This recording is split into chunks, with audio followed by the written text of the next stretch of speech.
ஆண்டவராகிய இயேசு கிறிஸ்துவின் நாமத்தில் காலை வாழ்த்துக்கள். இன்றைய மன்னா, அவரை நித்திய ஆசீர்வாதங்கள் உள்ளவர் ஆக்குகிறீர், அவரை உம்முடைய சமூகத்தின் மகிழ்ச்சியினால் பூரிப்பாக்குகிறீர்.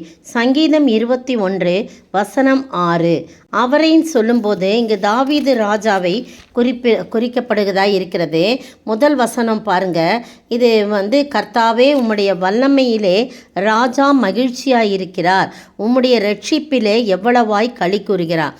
அப்போ ஒருத்தர் மகிழ்ச்சியாக இருக்கணும், களி கூறணும்னு சொன்னால் அவருடைய ரட்சிப்பு இருந்தால் மட்டும்தான். ஆண்டவருடைய ரட்சிப்பை பெற்ற தாவீது ராஜா ஏன்னா பாவ மன்னிப்பை பெற்று அவர் தன்னுடைய வாழ்க்கையை ஆண்டவரிடத்தில் ஒப்பு கொடுத்த போது அவர் மகிழ்ச்சியாக இருக்கிறாராம், அவர் களி கூறுதலாக இருக்கிறாராம். பாருங்கள் என்னென்ன ஆசீர்வாதங்கள் போது 6ஆம் வசனத்தில் நித்திய ஆசீர்வாதங்கள் உள்ளவர் ஆக்குகிறேன் இருக்கு இல்லையா, அவருடைய உமது சமூகத்தில் மகிழ்ச்சியினால் அவரை பூரிப்பாக்குகிற ராஜாவை அப்படின்னு சொல்லப்பட்டிருக்கு. என்னன்னா அவர் 2ஆம் வசனத்தில் அவருடைய மன விருப்பத்தின்படி நீர் அவருக்கு தந்தருளி அவருடைய உதடுகளின் விண்ணப்பத்தை தள்ளாதிருக்கிறீர். எத்தனை அருமையான வாக்கு தத்தம் பாருங்கள். அந்த ராஜா அவ்வளோ மகிழ்ச்சியோடு இருப்பதன் காரணம் அவர் என்னென்ன மனம் விரும்புகிறாரோ அதையெல்லாம் கடவுள் அவருக்கு தந்தருளாராம். அவருடைய உதடுகள் என்ன விண்ணப்பிக்கிறாரோ என்ன ஜெபிக்கிறாரோ அதையெல்லாம் தள்ளாமல், ஜபத்தை தள்ளாமல் அவர் அங்கீகரிக்கிறவராயிருக்கிறார். அடுத்தது பாருங்க 3ஆவது வசனம், உத்தம ஆசீர்வாதம். இதுலேயே ஆசீர்வாதம்லாம் எத்தனை இருக்குது பாருங்கள். நித்திய ஆசீர்வாதம்னு 6ஆம் வசனத்தில் இருக்குது. 3ஆம் வசனத்தில் உத்தம ஆசீர்வாதங்களோடு நீர் அவருக்கு எதிர்கொண்டு அவர் சிரசில் பொற்கிரீடம் தரிப்பிக்கிறீர் அப்படின்னு சொல்லப்பட்டிருக்குது. எவ்வளோ அருமையான வார்த்தைகள். ஒரு மனிதன் ஆண்டவருக்கு பிரியமாய் இருக்கும்போது அந்த மனிதனை மகிழ்ச்சியாக்குகிறாராம், ரட்சிப்பினால் கலிகூற பண்ணுகிறாராம், மன விருப்பத்தின்படி அவருக்கு தந்தருளுகிறாராம், அவருடைய உதடுகளின் விண்ணப்பத்தை தள்ளாது அங்கீகரிக்கிறாராம், உத்தம ஆசீர்வாதங்களுடன் எதிர்கொண்டு அவர் சிரசில் பொற்கிரீடம் தரிப்பிக்கிறாராம். அவர் உம்மிடத்தில் ஆயுசை கேட்டார், நீர் அவருக்கு என்றென்றைக்கும் உள்ள தீர்க்காயுசை அளித்தீர் அப்படின்னு போடப்பட்டிருக்குது.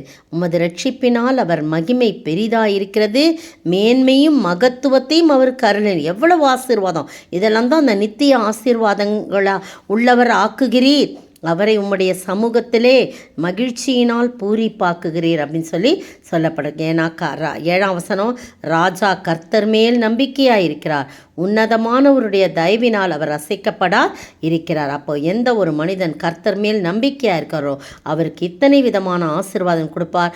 நீங்களும் நானும் அப்படிப்பட்ட ஆசீர்வாதங்களை பெற்று மகிழ்ச்சியினால் நாம் பூரிப்பாகும்படியாக, நித்திய ஆசீர்வாதங்களான நிரம்பும்படியாக கர்த்தர் தாமே நம்மை ஆசீர்வதிப்பாராக.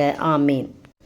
ஆனந்தமாய் நாமே ஆர்ப்பரிப்போமே, அருமையாயேசு நமக்களித்த அளவில்லா கிருபை பெரிதல்லவோ. அனுதின ஜீவியத்தில் ஆத்துமமே என் முழு உள்ளமே உன் அற்புத தேவனையே ஸ்தோத்திரி பொங்கிடுதே என் உள்ளத்திலே பேரன்பின் பெருவெள்ளமே.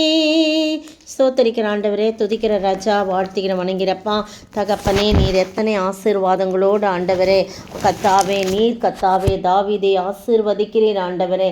உத்தம ஆசீர்வாதங்கள் நித்திய ஆசீர்வாதங்களால் திருப்தியாக்கி ரட்சிப்பிலே களி கூறும்படியாக ஆண்டவரே ராஜா மகிழ்ச்சியாக இருக்கும்படியாக செய்தீரே.